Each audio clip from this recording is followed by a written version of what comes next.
Je remercie Brigitte Marin qui n'a pas pu venir, mais c'est en grande partie grâce à son approbation et son soutien que tout se passe dans cette maison. Je remercie bien entendu le laboratoire TELEM et l'université tout entière que Nolwenn vient de représenter. Je remercie aussi tous nos sponsors, non seulement pour leur soutien financier, mais pour leur bienveillance, qui est un encouragement très précieux. Alors, avant toute chose, je voudrais souligner un point capital.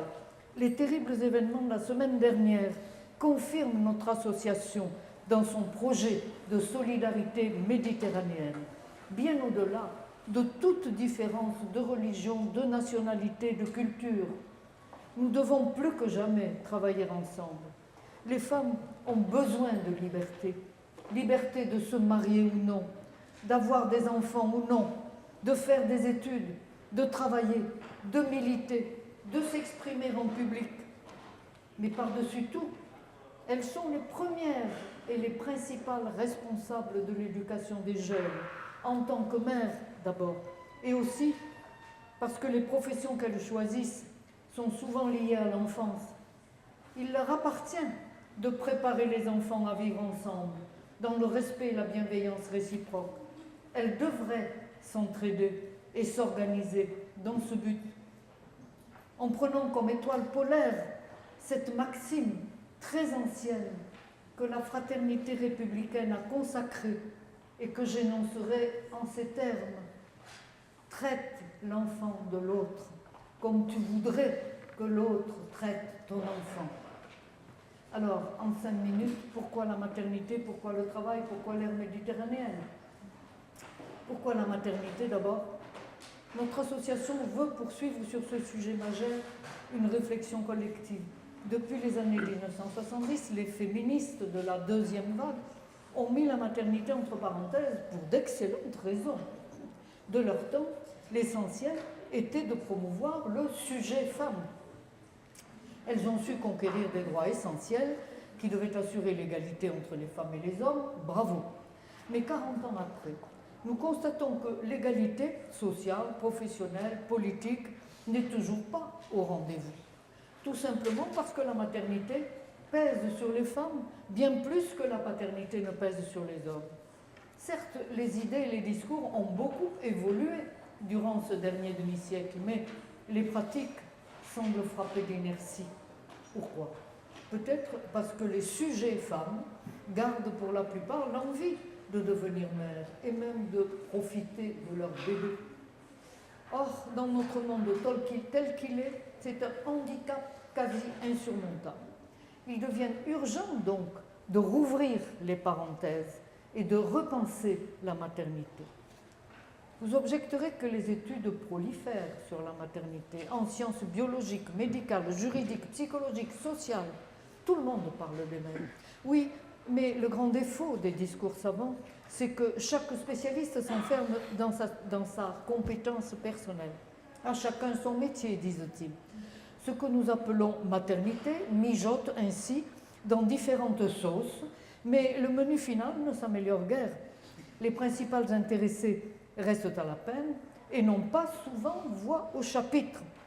Elles sont pourtant aujourd'hui nombreuses dans la recherche scientifique, dans les instances politiques et parmi les acteurs de terrain. Elles pourraient intervenir, mais elles n'osent jamais parler en tant que mères de crainte d'être renvoyées aux langes et aux casseroles. Faut-il que les femmes deviennent des hommes comme les autres? C'est évidemment à elles d'en décider, bien sûr, mais pas sans réflexion, je vous en prie. Pourquoi le travail? Parce que justement le problème majeur gît dans l'introuvable conciliation entre travail et maternité. Le Code du travail a été élaboré au XIXe siècle pendant la Révolution industrielle par des hommes, pour des hommes, embauchés en tant qu'individus libres. Ce code ne prend pas en compte les tâches parentales. Il les rejette hors travail et hors salaire, comme si élever des enfants était une activité de loisir. La mère qui veut exercer une activité rémunérée doit s'insérer dans ce moule rigide du travailleur, qui n'est pas fait pour elle. Ces enfantements sont considérés comme une gêne une charge dont elle doit se délester au plus tôt. Les tâches de production ont priorité sur les tâches de reproduction. Les valeurs dominantes à présent se nomment productivité, rentabilité, compétitivité et en regard, l'amour maternel, les tâches parentales sont sans qualité, sans valeur. Déméter Corée voudrait résister à ce dérapage. L'inscription à ce colloque est gratuite. Les membres de notre association et leurs amis sont bénévoles.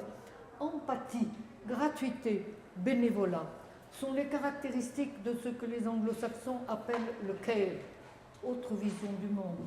L'amour maternel est à mon avis l'emblème du care. Notre démocratie est devenue pitoyablement poussive. Pour la réenchanter, il suffirait peut-être d'enrichir le sens du mot travail. Élever un enfant, n'est-ce pas un très beau travail pour le père comme pour la mère? Enfin, pourquoi l'ère méditerranéenne?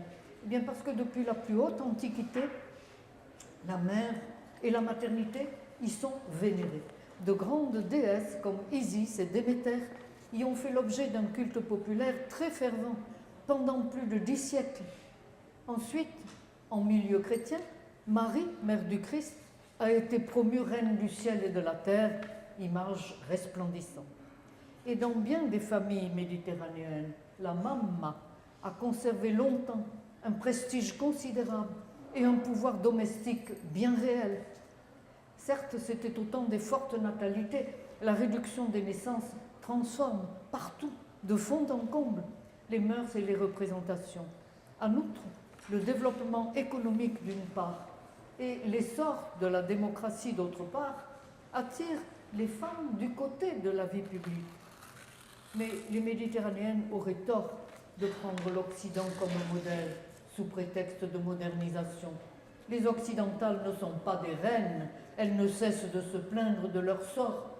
Je suis une Méditerranéenne de naissance et d'inclination.